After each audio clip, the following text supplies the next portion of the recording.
Miqtë Top News, ju përshëndes, unë jam Gjoj Macia dhe ky është programi Breaking, do t'jemi edhe sot për rreth 3 orë live me ngjarjet më kryesore, ta nisim si zakonisht nga gjyqësori dhe politika, do t'idhemi live me kolegen ton Alketa Shaba. Alketa, të përshëndes, ka patur një tjetër paraqitje periodike të Berishës pranë strukturës posaçme antikorrupsion, ka patur edhe njerë një fjalim prej doktorit, çfarë ishin pikat kryesore që ai nënvizoi dhe çfarë ndodh nga ana tjetër me çështjen, kur do të kemi seanca proaktive. Të përshëndes, Gjoj, Sali Berisha u paraqit ditën e sotme në prokurorinë e posaçme antikorrupsion për zbatuar masën e sigurisë të paraqitje që është saktuar ndaj tij në muajin janar të këtij viti nga apeli i posaçëm, çka detyron zotin Berisha të paraqitet tashmë 2 herë në muaj pranë organit të akuzës të zbatojë këtë masë sigurie. Mund të themi që fjalimi që ai mbajti pas daljes nga prokuroria e posaçme, pra prononcimi që ai mbajti për media, të përqendrua më shumë tek gjyqtari Rena Gjoka, që ka qenë gjyqtarja që ka mosër masat e sigurisë ndaj tij, dhëndrit të tij dhe ndaj 3 personave të tjerë, një gjë të cilën në fakt apo një retorik e njëjtë e mbajtur nga ana e zotit Berisha, ku edhe ditën e sotme sulmoi jo vetëm zonjën Gjoka, por nga ana tjetër edhe kreun e SPAK Altin Dumani, duke thënë që ky fundit po e mbron Rena Gjokën, duke mbajtur këtë fundit në një hetim para prak mbi kallëzimin që është depozituar po nga vetë ata në prokurorinë e posaçme antikorrupsion, por nuk ka pasur sulmuar as Këshillin e Lartë Gjyqësor dhe as Institucionin e Lartë Inspektorin e Lartë të Drejtësisë, duke thënë pra që edhe këto 2 institucione nuk po merren me çështjen e zonjës Irena Gjoka. Siç të thash, pjesa më e madhe po themi fjalimit të tij u përqendrua pikërisht tek Irena Gjoka, duke e akuzuar këtë të fundit se është dënuar në shtetin grek dhe që nuk e ka deklaruar në formularin e dekriminalizimit, madje ai kishte edhe disa dokumenta në duar ditën e sotme ku pretendonte që aty kishte pikërisht një dokument para në dorë të cilën pretendonte që ishte një vërtetim i lëshuar nga drejtoria e përgjithshme e policisë së Greqisë, me cilën vërtetonte që zonja Gjoka ka marrë dhe ekspuls në shtetin grek, të cilën në fakt nuk e ka deklaruar, por nga ana tjetër u ndalë edhe disa çështje të tjera, siç është ajo e 21 janarit, kjo për shkak të paraqitjes së zotit Lulzim Basha vetëm pak ditë më parë në prokurorinë e posaçme antikorrupsion, u pyet seriozisht zoti Berisha për çështjen e 21 janarit, ku edhe një herë theksoi faktin që sipas tij Garda Republikës nuk ka kryer asnjë shkelje, pra është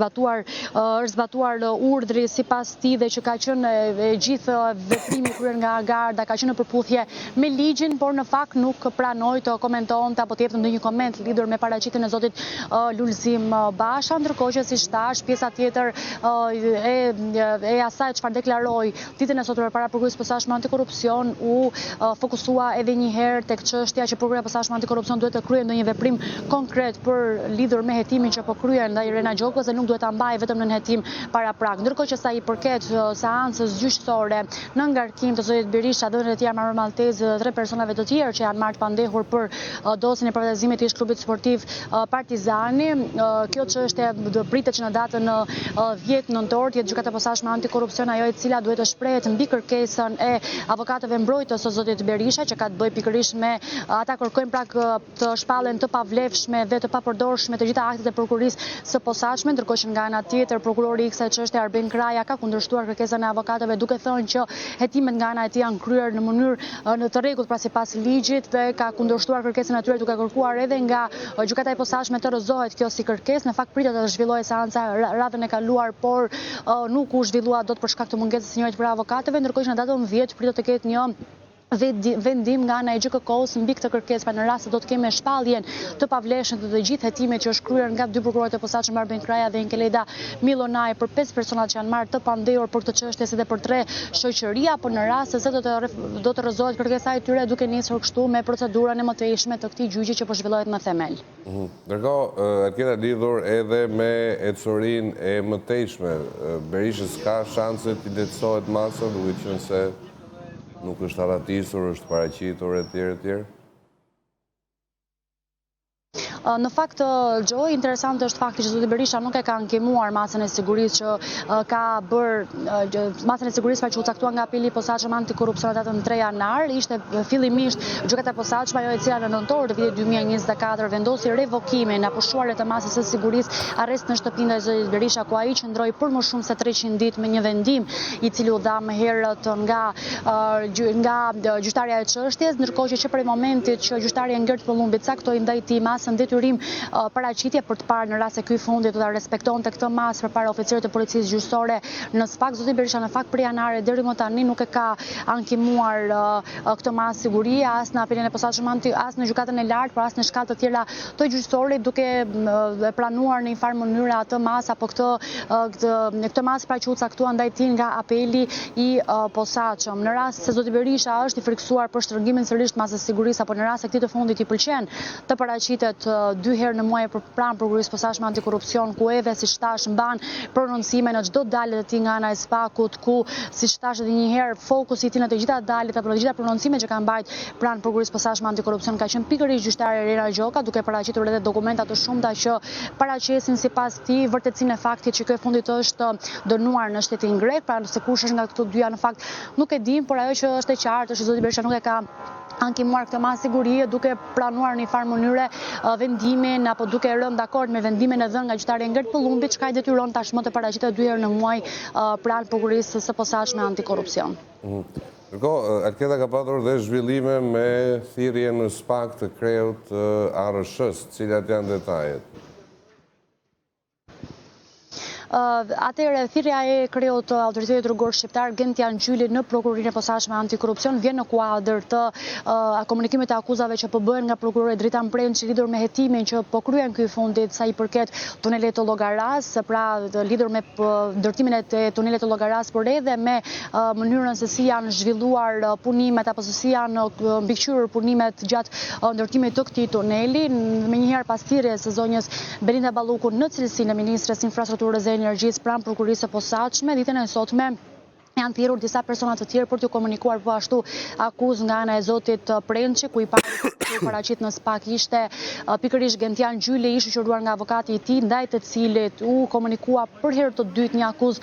tjetër, pra ai si e kaloi 2 herë këtë pragun e drejtës prokurorisë posaçme antikorrupsion, 2 herë në cilësinë e personit të pandehur, pasi fillimisht në maj të këtij viti ishte po Gentian Gjyli që ju mori pra 2 vepra penale apo ju komunikuan 2 vepra penale nga ana e prokurorisë posaçme që ka të bëjë me shkeljen e barazisë e pjesëmarrësve publik në tendra, por edhe ajo është përdorimi të detyrës, ndërkohë që ditën e sotme firmosi një tjetër dokument që i ngarkon atij një tjetër akuzë që ka të bëjë pikërisht me shkeljen e barazisë e pjesëmarrësve në tendra publik kryer në formën e bashkëpunimit. Ndërkohë që pas zotit Gjyli u paraqit edhe Erald Elezi, i cili është kreu pra drejtori i keshit, që po ashtu paraqit me avokat dhe u komunikua po ashtu akuzat i komunikohet edhe ish kreu të ARSH Eviz Berberi që mbahet në qeli prej muajit mars të vitit 2024, si edhe 2 grave, konkretisht Morjeta Kashicës dhe Jetmira Dervishit në cilësinë e antarëve të Komisionit të Vlerësimit të Ofertave, që është komunikuar po ashtu akuza e shkeljes së barazisë në tendera. Në fakt akuza e ngritur ndaj Gentian Gjyli dhe dyshimet e prokurorisë posaçme antikorrupsion që janë gjetur pra deri në këtë moment nga prokurori Dritan Prençi bëjnë fjalë për kohën kur Gentian Gjyli ka qenë antar i KVO-s, antar i Komisionit të Vlerësimit të Ofertave në kohën kur ARSH aso kohë drejtohej nga Eviz Berberi, dhe që episodi që rëndon mbi kreun e aktual të ARSH-s lidhet me kohën kur, siç thash, kur në krye të autoritetit rrugor shqiptar ka qenë pikërisht Eviz Berberi, dhe është një episod i cili është zbardhur nga sekuestrimi i telefonit të Berberit, çka ka çuar më pas edhe në zbërthimin e bisedave të shumta nga prokuroria e posaçme antikorrupsion, ku fillimisht çoi 25 persona për gjykim në gjykatën e posaçme, ku mes 25 personave është dhe ish kreu i ARSH dhe kreu aktual i ARSH, dhe më pas edhe në marrjen të pandehur të 5 personave të tjerë, mes të cilëve dhe ministra Belinda Balluku. Në fakt ky hetim nuk është përfunduar, nuk ka përfunduar ende, pra nuk do të zbresë ende për gjykim nga ana e prokurorit të çështjes, por janë disa procedura të tjera dhe disa veprime të tjera që po hetohen nga prokuroria e posaçme antikorrupsion, e cila në përfundim, pasi të përfundojnë të gjitha procedurat, do ta zbresë dosjen për gjykim. Siç thash edhe në krye të raportimit ditën e premte u mor po ashtu e pandehur edhe ministra e infrastrukturës dhe energjisë Belinda Balluku, ku patëm edhe një reagim zyrtar nga prokuroria e posaçme antikorrupsion, që sqaroi që ishin bashkuar 3 procedime në një të vetme lidhur me këtë hetim që po kryen për tunelin e Llogaras, dhe që zonja Balluku pra në cilësinë e ministres është janë gjetur shkelje pra pikërisht për procedurën e ndjekur për ndërtimin e tunelit, e cila sipas prokurorisë posaçme antikorrupsion është zhvilluar në datën 11/12 të vitit 2020 dhe më pas është anuluar. Pasi është anuluar pra procedura, është rihapur sërish datën 22 qershor të vitit 2021 me një fond limit pikërisht rreth 18 miliard lek pa të VSH, ku janë gjetur shkelje të kryera nga ana e zonjës Blinda Balluku në cilësinë e ministres, por që janë gjetur shkelje edhe nga vlerësimi që është bërë nga anëtarët e Komisionit të Vlerësimit të Ofertave, por siç thash është një hetim i cili vijon ende nga ana e prokurorit Dritan Prençi për të parë se kur do të përfundojë ky hetim dhe më pas për të zbritur dosjen për gjykim dhe për bërë pra kërkesë në GJKO për kalimin e çështjes për gjykim me 5 persona të pandehur. Ndërkohë, Alketa, në rastin Balluku, çfarë pritet të ndodh proceduralisht? Pam një komunikim akuza apo jo? Atëherë ajo që dihet Gjoj është deri në këtë fazë prokurori Dritan Prençi nuk po heton me mas sigurie zonjën Balluku, as me mas shtrënguese, pas me ndonjë mas lehtësuese këtë të fundit që mund ta detyrojë të paraqitet në SPAK apo që mund t'i bllokojë pasaportën për të mos dalë jashtë vendit. Deri në këtë fazë është vetëm person që është marrë zyrtarisht e pandehur dhe që është zyrtarisht në hetim nga ana e prokurisë së posaçme antikorrupsion, siç thash janë ende disa veprime hetimore që po kryhen nga prokurori i çështjes, që ka të bëjë pikërisht me procedurën e ndjekur në sa i përket tenderit pra për ndërtimin e tunelit të Llogaras, duke marrë në këtë mënyrë 5 persona të pandehur. E theksoj edhe një herë përveç atij grupi që tashmë ka shkuar në gjykatë dhe po gjykohet në shkallën e parë të gjyqësorit, do mbetet për të parë se sa kohë të duhet prokurorisë posaçme antikorrupsion për ta përfunduar këtë hetim. Në rast do t'i marrë kohë prokurorit të çështjes deri në fund të këtij viti, deri në muajin dhjetor dhe më pas për ta zbritur atë në GJKO, apo në rast do të kërkojë edhe më tepër kohë se kaq, dhe ajo çfarë është dhe më e rëndësishme për të parë në rast se do të hetohet përgjatë gjithë kohës pa mas siguri zonja Balluku, edhe në momentin që do të zbresë dosja në gjykatë apo në rast se do të ketë ndonjë masë të lëshuar nga ana e prokurorit Dritan Prençi. Këto janë procedura, po themi apo veprime që do të shihen më vonë në momentin që do të përfundojë gjithë procedura hetimore nga prokuroria e posaçme antikorrupsion, dhe për të parë në rast se do të jenë vetëm këta persona që 5 persona pra në total që do të merren të pandehur për këtë fraksion që ka ndarë më vete prokurori Prençi, apo në rast se do të gjendet edhe implikimi i personave të tjerë në ndërtimin e tunelit të Llogaras, pra siç thashë bëhet fjalë për seksionin rrugor Orikum Himar. E qartë, ndërkohë edhe një pyetje të fundit, Alketa, lidhur me rastin Veliaj, çfarë po ndodh në atë aspekt? Pam dhe gjykatën kushtetuese zhvillonte një seancë relativisht të gjatë, është thënë që vendimi do t'jepet brenda javës në një formë, po themi, të parësyetuar ose të pa zbardhur plotësisht me gjitha argumentet, pasi do të ketë një muaj kohë në total trupa e gjykatës kushtetuese, por çfarë po ndodh? Atëherë, siç e the dhe ti, proceduralisht funksionon në mënyrë të tillë që në momentin që zhvillohet një seancë e në gjykatën kushtetuese, e gjithë trupa ka kohë deri në 30 ditë që të shpallë vendimin, dhe menjëherë pas datës 31 tetor ku u mbajt në fakt një seancë e gjatë në gjykatën kushtetuese, ku dëgjuan të treja palët interesuar në këtë proces, jo vetëm pala që kishte ankimuar 2 vendimet, ato të Këshillit të Ministrave, por edhe të dekretet që u bën nga ana e Presidentit të Republikës Bajram Bekaj, por u dëgjuan edhe 2 palët e tjera për të cilat janë ankuar nga zoti Velia dhe nga mbretësit e tij ligjor, Këshilli i Ministrave dhe Presidenca, dhe menjëherë pas përfundimit të asaj seance të gjatë që zhvilluar në kushtetuese, në fakt duhet që brenda 30 ditëve kushtetuese dalin me një vendim. Nga informacionet që kemi, do shprehet në fakt përgjatë kësaj jave, pra brenda kësaj jave do jetë kushtetuese ajo e cila do të njoftojë për datën se kur do të shpallë vendimin, për të parë në këtë mënyrë në rast se do të jepet e drejta zotit Veliaj dhe në mënyrë të tillë të shfuqizohet vendimi që është marrë nga Këshilli i Ministrave për shkarkimin e tij nga detyra si kryetar bashkie, dhe nga ana tjetër të shfuqizohet edhe dekreti i Presidentit Bajram Bekaj për të shkuar në zgjedhje parakohshme për Tiranën, apo në rast do të gjenden pa vend të dy ankimet e bëra nga zoti Velia, ku ky fundi në fakt pretendon që janë antikushtetuese, duke u dhënë të drejtë kështu edhe Presidencës, por edhe Këshillit të Ministrave. Siç thash, ajo çfarë ndodhi në datën 31